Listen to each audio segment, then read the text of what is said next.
Bumalandra sa gitna ng kalsada ang puting sasakyang ito sa Asin Road sa Baguio City nitong Martes ng gabi.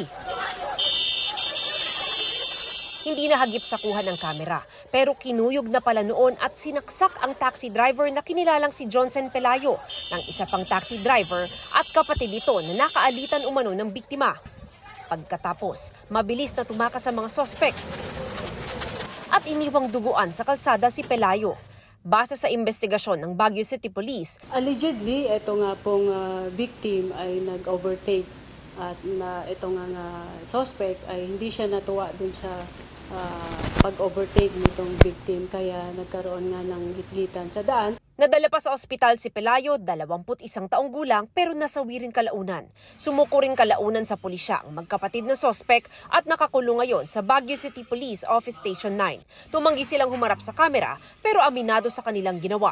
Mahaharap ang magkapatid sa kasong murder. Nai-inquest na po yung dalawang sospek kagabi and na-file na po o na-refer na po natin sa prosecutor's office yung murder case against sa kanila.